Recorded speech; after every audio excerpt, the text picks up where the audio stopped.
মইতো ক'লো না মই একেবাৰে ৰিজাইন দি দিম যদি মই এটা কথাও মিছা কৈছোঁ এটা কথাও যদি মিছা কথা কৈছো জীৱনত ৰাজনীতিয়ে নকৰোঁ যিমান চৰকাৰী ভূমিত বাস কৰি থকা লোক আছে সকলোকে মেডি পট্টা বিজেপি দলে হাতত তুলি দিব মই ক'লো নহয় যদি এটা কথাও মই মিছা কৈছো জীৱনত হিমন্ত বিশ্ব শৰ্মাই ৰাজনীতিয়ে নকৰে ইয়াতকৈতো আৰু একো নালাগে আৰু যদি এক কদম বেছি কৈ যায় মই এনেকুৱা প্ৰতিজ্ঞা কৰি দিম যে মই ঘৰতে নাযাম যদি মই এটাও কথা মিছা কৈছো জীৱনত মোৰ ঘৰতে মই নুসুমাম তাতকৈ আৰু কিবা ক'ব লাগে মুখ্যমন্ত্ৰী এজনে এনে কেজুৱেল কথা নকয় নহয় গতিকে এইটো যিখিনি কথা কৈছো মই কম কৰি কৈছো আসল কথা এতিয়াও মই কোৱা নাই যিহেতু পাতল কথা ক'ব নাপায় সেইকাৰণে মই যিমান কথা ক'ব লাগে তাতকৈ বহুত কম কৈছো 10 ছেপ্টেম্বৰত ইয়াতকৈ বেছি আপোনালোকে শুনা পাব বাংলাদেশত আৰে বাংলাদেশটোতো ভাৰতৰ কালিলৈকে শেখ হাছিনা থাকালৈকে ভাৰতৰে প্ৰদেশ আছিলে বাংলাদেশ আৰু ভাৰতৰ মাজত মৈত্ৰীৰ সম্পৰ্ক আছিলে বৈৰীৰ সম্পৰ্ক নাই এইটোতো 3 মাহৰ কথা ইউনুছ বাংলাদেশৰ প্ৰেসিডেন্ট হোৱাৰ পিছত মই গৈছো নেকি বাংলাদেশত আমি সৰকাৰি ডেলিগেশ্যন লৈ গৈছো বাংলাদেশত নুমলীগড় ৰিফাইনেৰীয়ে তেল পঠিয়ায় বাংলাদেশৰ প্ৰাণ জুচ আমি ইয়াতে কিনো বাংলাদেশ আৰু অসমৰ সম্পৰ্ক আমাৰ কোকৰাঝাৰ যোগী ঘোপাত আমি মাল্টি মডেল লজিষ্টিক পাৰ্কে খুলিছো যাতে বাংলাদেশত বস্তু পঠাব পাৰো এডভান্টেজ আসাম 1ৰ সময়টো গৈছো সৰকাৰে টিকট কাটি পঠাইছে বাংলাদেশ আৰু পাকিস্তান একে নেকি কাক বুৰ্বক বনাব খুজি আছে শেখ হাছিনা থকালৈকে আজিতো শেখ হাছিনাকে দেখোন ভাৰত চৰকাৰে ইয়াত ৰাখি থৈছো আশ্ৰয় দিছে কাক বুৰ্বক বনাব খুজে বাংলাদেশ আৰু পাকিস্তান আজিৰ বাংলাদেশ নহয় শেখ হাছিনা থকাৰ বাংলাদেশ আজি তুলনা হয় নেকি পাকিস্তানৰ লগত এলা কাক বনাব খুজে ইমান অসমৰ মানুহক ইমান বুৰ্বক বুলি ভাবিব নালাগে না তেওঁলোকে ভিডিঅ' ৰেকৰ্ডিং কৰি লৈ যিমান চৰকাৰী ভূমিত বাস কৰি থকা লোক আছে সকলোকে মেডি পট্টা বিজেপি দলে হাতত তুলি দিব আমাক মাটিৰ অধিকাৰ লাগিবই লাগিবনে নাই আৰু ৰাইজ বিজেপি দলে আৰু মই আপোনালোকক প্ৰতিশ্ৰুতি দিছো মই যদি মাটি কিনা বেচা কৰিব খুজো 15ৰ পৰা 30 দিনৰ ভিতৰত এছডিচিয়ে পাৰমিশন দিব লাগিবই আৰু আজিয়ে মই ইয়াৰ এছডিচি সকলক আজিয়ে মই কৈ দিছো যে হাগ্ৰামাৰ দিন গুচি গল যিমান মাটি কিনা বেচা কৰাৰ পাৰমিশন এছডিচি অফিসত পৰি আছে আজিৰ পৰাই সাফ কৰা আৰম্ভ কৰক আমি সকলোকে পাৰমিশন দিব লাগিব আৰু যিমান মানুহ চৰকাৰী ভূমিত বহি আছে তেওঁলোকেও মেডি পট্টা পাব লাগিবই শ্ৰদ্ধা ৰাইজ টকা নিদিয়াকৈ আমি অৰুণোদয় পাব লাগিব যদি বিপিএফ চৰকাৰৰ দিনত অৰুণোদয় আমি উলিয়াই দিলোহেঁতেন খাই বৈ শেষ কৰি দিলেহেঁতেন হাগ্ৰামা মহিলাৰীয়ে কয় মোক আকৌ এবাৰ সিএম পাতক আৰে ভাই 17 বছৰত ইমান খালি হাতীৰো পেট ভৰ্তি হৈ গৈছে তহঁতৰ পেট ভৰাই নাই নে আৰু খাব লাগে নে এটা মানুহে যদি 17 বছৰ খালি খায়ে আছে এতিয়াতো উলিয়াবৰ সময় হল নহয় এটা খাই কি কৰিব আৰু কিন্তু এওঁলোকে কৈ আছে যে আমাৰ পেটটো হাতীতকৈ ডাঙৰ আৰু 10 বছৰ মান খাব ইচ্ছা আছে আপোনালোকে সেই সুযোগ নিদিব শ্ৰদ্ধা ৰাইজ এই নিৰ্বাচন অতি গুৰুত্বপূৰ্ণ নিৰ্বাচন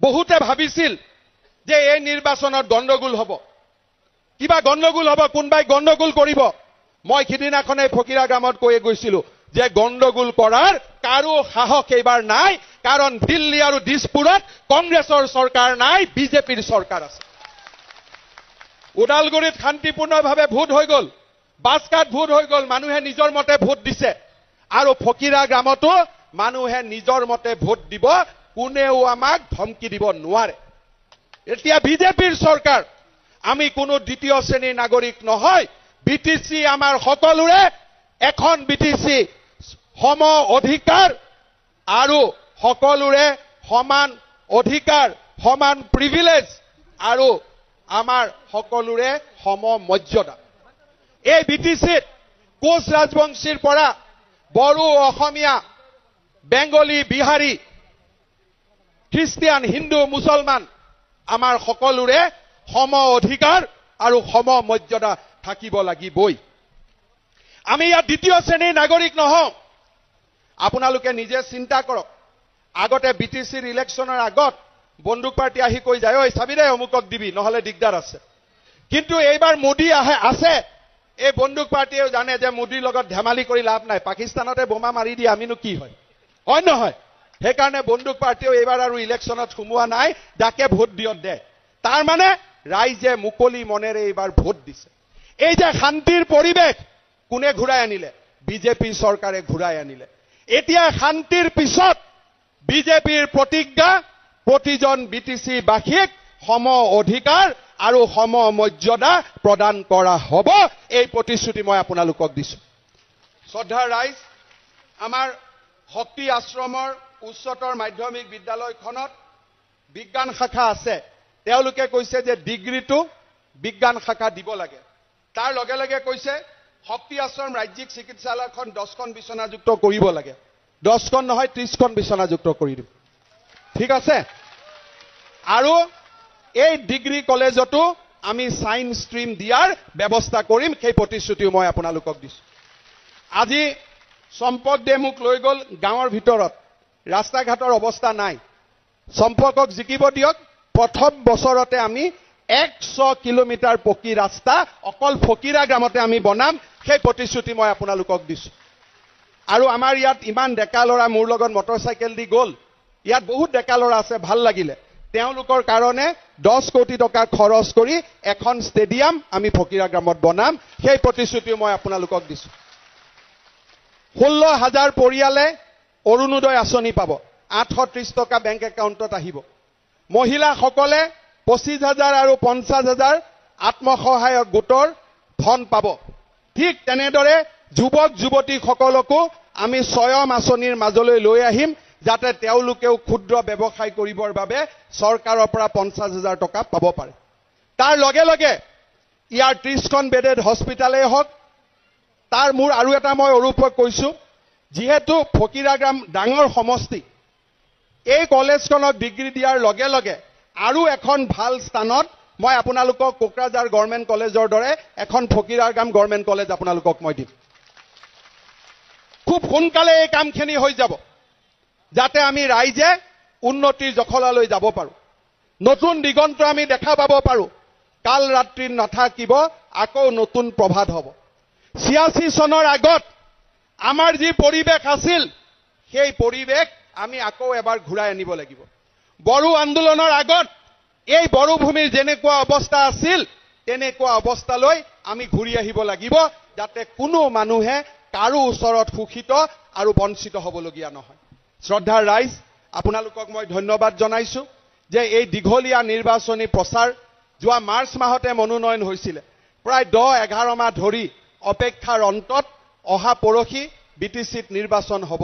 এই দীঘলীয়া সময়ত সম্পক দে মন্দিৰ মছজিদ বিভিন্ন স্থানত গৈ আপোনালোকৰ পৰা আশীৰ্বাদ ল'লে, দোৱা ল'লে।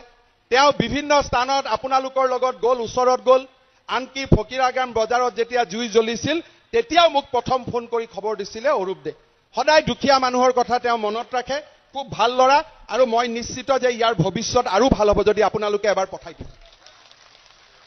যেতিয়া মই জালুকবাৰীত MLA জিকিছিলো, তেতিয়া কোনেও ধৰিব পৰা নাছিল যে এই ল'ৰাজনে গৈ এদিন অসমৰ 4 বাৰকৈ মন্ত্ৰী হ'ব, কাৰণ তেতিয়া মোৰ একো নাছিল।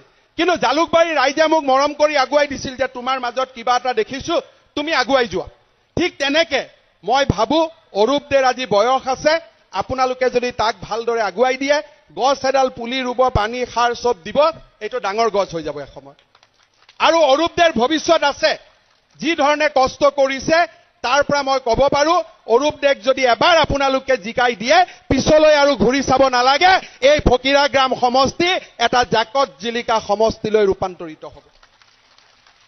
বিটিচিত আমি বহুবিলাক নতুন কাম কৰিব খুজিছো। ম্যাদী পট্টাৰ পৰা আৰম্ভ কৰি আমাৰ ভেঞ্চাৰ স্কুলৰ ক্ষেত্ৰত নৰম পন্থাৰে নিট বেছ ভিত্তিত আমি বিটিচিৰ স্কুলবিলাক প্ৰাদেশিকৰণ কৰিব খুজিছো। আৰু এনেকুৱা আমাৰ মনত বহুত সপোন আছে, আপোনালোকে মাত্ৰ আশীৰ্বাদ কৰিব।